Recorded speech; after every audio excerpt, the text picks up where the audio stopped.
तो hello cinema lovers. Bollywood में एक टाइम था जब मूवीज़ को हिट कराने के लिए सिर्फ सुपरस्टार्स का नाम ही काफ़ी होता था।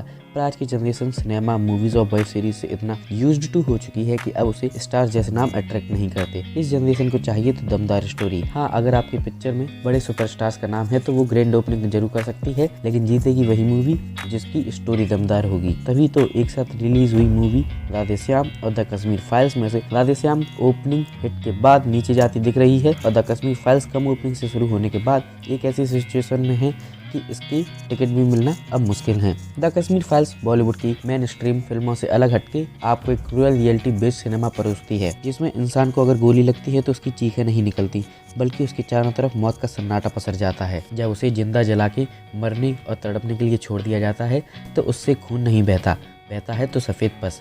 ये इस मूवी में ही यूज हुए डायलॉग हैं जो इस मूवी की रियलिटी से करीबीपन को बताती हैं। बॉलीवुड में दो टाइप के लोग हैं, एक जिनकी फिल्मों का रियलिटी से कोई भी लेना देना नहीं होता, और दूसरे वो लोग जो सिनेमा का यूज ही लोगों को रियलिटी दिखाने के लिए करते हैं। और द कश्मीर फाइल्स के डायरेक्टर विवेक रंजन अग्निहोत्री दूसरे लोगों की कैटेगरी में आते हैं, जिन्होंने पहले भी द ताशकंद फाइल्स जैसी मूवी ऑडियंस को दी है, जिसमें इंडिया के second prime minister Lal Bahadur Shastri की डेथ कॉन्स्पिरेसी को बखूबी दिखाया गया है। द कश्मीर फाइल्स मूवी को कुछ इस तरीके से बनाया गया है कि जो भी इस मूवी को देखने के लिए बैठा वो फिर सीधा मूवी के खत्म होने के बाद ही उठता है। मूवी में 80s और 90s के टाइम पर कश्मीर में जो कश्मीरी पंडितों का एक्सोडस हुआ था, जेनोसाइड हुआ था, पर मेनली बेस्ड है। जैसा कि मैंने पहले भी इसके ट्रेलर रिव्यू में बताया है, मूवी का हर एक कैरेक्टर आपको उस पूरी रेस या जनरेशन की थिंकिंग, ट्रॉमा, सैडनेस और एंगर दिखाता है।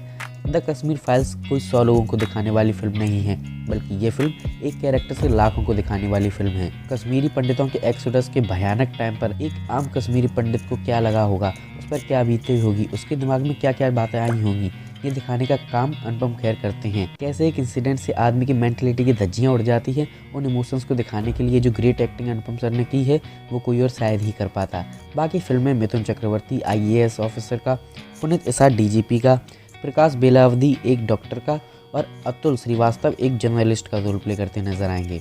जिस तरीके से विवेक अग्निहोत्री ने इन कैरेक्टर से स्टोरी बिल्ड की है, वही मूवी को और हार्ट टचिंग बनाता है। फिल्म में दर्शन कुमार ने पुष्कर नाथ AKA अनुपम सर के ग्रैंडसन मतलब पोते कृष्णा पंडित का रोल प्ले किया है। सच बताऊं तो कृष्णा को आप ऑडियंस समझ सकते हैं, क्योंकि जैसे जैसे कृष्णा को कश्मीरी पंडितों पर हुए अत्याचार का पता चलता है, वैसे ही हमें भी उसके साथ साथ कश्मीर में जो भी कुछ हुआ था पता चलता है। जो क्वेश्चन मूवी देखते हुए हमारे दिमाग में आते हैं, वही क्वेश्चन स्क्रीन पर कृष्णा के दिमाग में चल रहे होते हैं, जो हमें मूवी में और इन्वॉल्व कर देता है। कृष्णा एक तरफ जहां बचपन से ही अपने दादाजी से कश्मीरी पंडितों का दुख सुनते हुए बड़ा हुआ है, वहीं कॉलेज में उसे राधिका मेनन जैसी प्रोफेसर मिलती हैं, जो उसे एकदम ही अलग बातें बता रही हैं। उसके अब तक के माइंडसेट को पूरी तरीके से ध्वस्त कर रही हैं। फिल्म में हमें पंडितों के POV मतलब पॉइंट ऑफ व्यू के साथ साथ JKLF जैसे राष्ट्रद्रोही लोगों की थिंकिंग भी बताई जाती है। हमें दिखाया जाता है कि कैसे लोगों को ब्रेन वॉश किया जाता है और फिर उन्हें अपने टट्टू बना के काम करवाया जाता है, दहशत फैलाई जाती है। मूवी में जब जब दोनों साइड्स की बात सुन के कृष्णा रियलिटी को समझने में कंफ्यूज होता है कि क्या क्या हुआ होगा, सच में कैसे हुआ होगा, वही थिंकिंग और कंफ्यूजन हमारे दिमाग में चल रही होती है। जब तक कोई दुख हम पर नहीं आता, हम उस दुख का अंदाजा नहीं लगा पाते।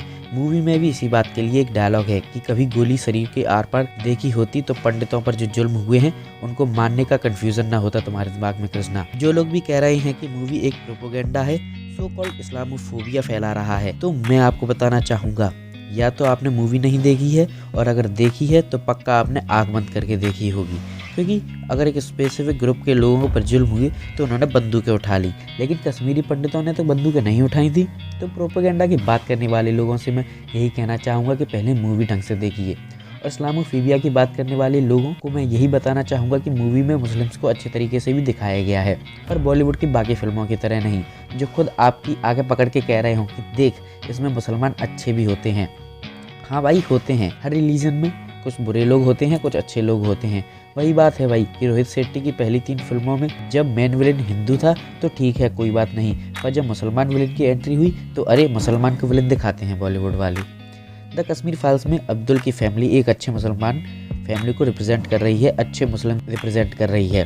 खैर, इस हिंदू मुस्लिम में ज़्यादा ना घुसते हुए और द कश्मीर फाइल्स को सिर्फ एक मूवी की तरह ही देखते हुए, जिसमें कि एक्टर्स ने एक्टिंग करने के लिए फीस ली है और प्रोड्यूसर जिससे पैसा बनाने वाला है, तो cinematically movie must watch movies की लिस्ट में टॉप पर आती है। मूवीज़ का बजट भले ही कम हो, भले ही आपको क्लियर पता चले कि कहाँ का VFX का यूज़ हुआ है, बट एक्टर्स की एक्टिंग ने इस कमी को अच्छी तरीके से ओवरशैडो किया है, अच्छी तरीके से कवर किया है और मूवी में यूज़ हुए लॉन्ग टेक्स आपको मूवी की डेप्थ में ले जाते हैं कि आखिरकार डायरेक्टर आपसे उस सीन के जरिए क्या कहना चाहता है, क्या दिखाना चाहता है। ओवरऑल इस मूवी को मैं रेटिंग दूंगा 4.25 स्टार्स आउट ऑफ 5 स्टार्स। बाकी लोगों को ये फिल्म कितनी पसंद आई है इसका अंदाज़ा आप इसी बात से लगा सकते हैं कि इसकी IMDb रेटिंग 10 आउट ऑफ 10 है और इस मूवी को कई स्टेट्स में टैक्स फ्री भी किया गया है। अगर आपने मूवी नहीं देखी है तो जाओ यार नज़दीकी सिनेमाघरों में इस मूवी को देखो। अगर आपको ये मूवी रिव्यू वीडियो अच्छा लगा हो तो चैनल को सब्सक्राइब कीजिए। तब तक के लिए good bye and don't forget to subscribe the channel AS Vision Facts for these kinds of amazing videos.